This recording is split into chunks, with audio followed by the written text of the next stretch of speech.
রাষ্ট্রদ্রোহের মামলায় গ্রেফতার বাংলাদেশ সম্মিলিত সনাতনী জাগরণ জোটের মুখপাত্র চিন্ময় কৃষ্ণ দাস ব্রহ্মচারীর জামিন আবেদন নামঞ্জুর করে কারাগারে পাঠানোর নির্দেশ দিয়েছে আদালত। আদালত থেকে কারাগারে নেয়ার সময় প্রিজন ভ্যানে গতিরোধ করে মুক্তির দাবিতে বিক্ষোভ করছেন তার সমর্থকরা। এ সময় পুলিশের সাথে বিক্ষোভকারীদের সংঘর্ষে এক আইনজীবী সহ ৫ জন গুরুতর আহত হয়েছে।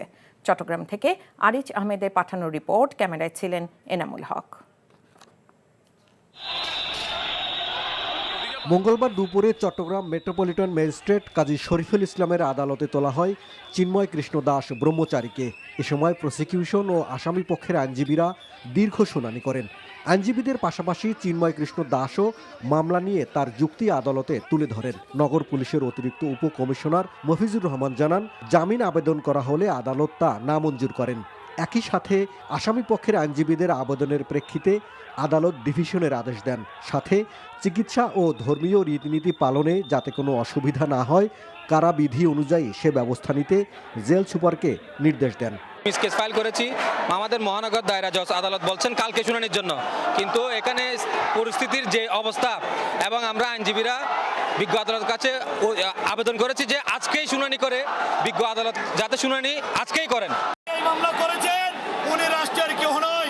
রাষ্ট্রদ্রোহী মামলা করতে হলে অবশ্যই রাষ্ট্রকে করতে হবে, অথচ উনি কেউ নয়। আদালত থেকে কারাগারে নেবার পথে প্রিজন ভ্যানের গতিরোধ করে চিন্ময় দাসের মুক্তির দাবিতে বিক্ষোভ করেন তার সমর্থকরা। এ সময় পুলিশ বাধা দিলে শুরু হয় ধাওয়া পাল্টা ধাওয়া। বিক্ষোভকারীদের ছত্রভঙ্গ করতে সাউন্ড গ্রেনেড ও টিয়ার শেল ছুড়ে পুলিশ। একই সময় আইনজীবীদের একটি অংশের সাথে ইসকন সমর্থকদের সংঘর্ষে সাইফুল ইসলাম নামে এক আইনজীবী সহ অন্তত ৫ জন গুরুতর আহত হয়েছেন।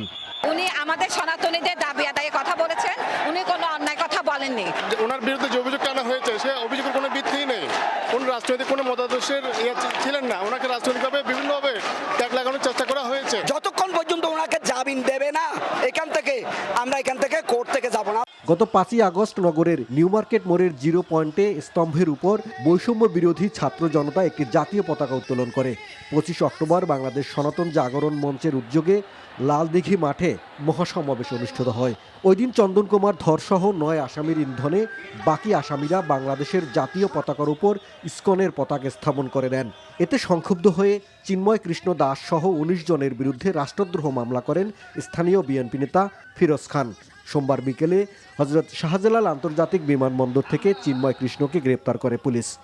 NTV news desk. আদালত চত্বরে আছেন আমাদের সিনিয়র করেসপন্ডেন্ট আরিজ আহমেদ, সরাসরি যুক্ত হচ্ছি তার সাথে। আরিজ, দুপুর থেকেই তো আদালত চত্বরে বিক্ষোভ চলছিল, তো এখনো কি সংঘর্ষ চলছে?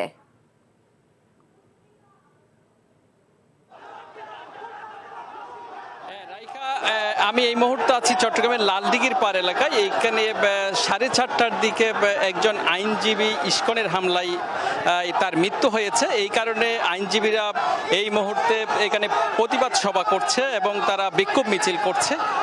এর পাশাপাশি এখানে আইনজীবীদের একটি অংশ ইসকনকে চট্টগ্রাম আদালতে যেই প্রায় 3 থেকে 4 ঘন্টার অধিক সময় তারা যে গতিরোধ করে রেখেছিল, এর প্রতিবাদে আইনজীবীদের একটি অংশ তাদেরকে দাওয়া দেয় এবং এরপরে আসলে আইন শৃঙ্খলা বাহিনীর সদস্যরাও সেখানে তাদেরকে সরিয়ে দেওয়ার চেষ্টা করে। এই সময় দাওয়া পাল্টা দেওয়ার ঘটনা ঘটেছে।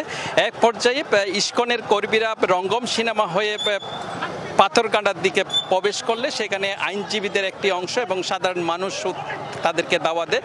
সেই সময় একজন আইনজীবীকে ধরে ইসকনের সদস্যরা সেখানে বেধড় মারধর করেছে এবং তাদের একজনের মাথা এবং পা সহ বিভিন্ন অঙ্গে তাদেরকে যে ইট দিয়ে তেতলে দিয়েছে। এই কারণে একজন আইনজীবী ঘটনাস্থলে মৃত্যু হয়েছে এবং সেটি নিশ্চিত করেছে চট্টগ্রাম মেডিকেল কলেজ হাসপাতালের একজন চিকিৎসক।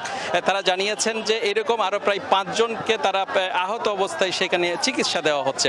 তো এই মুহূর্তে এখন পর্যন্ত এখানে বিভিন্ন ইসলামী সংগঠন এবং ইসলামী ছাত্র শিবির সহ বিএনপির একটি অংশ এই লালদিঘির পাড়ে জড়ো হয়েছে এবং ইসকনের যে সদস্যরা আছেন তারা কিন্তু পাথরঘাটার দিকে অবস্থান নিয়েছে। সেই কারণে কিছুক্ষণ পর পর এখানে থেমে থেমে একটা সংঘর্ষের ঘটনা ঘটছে।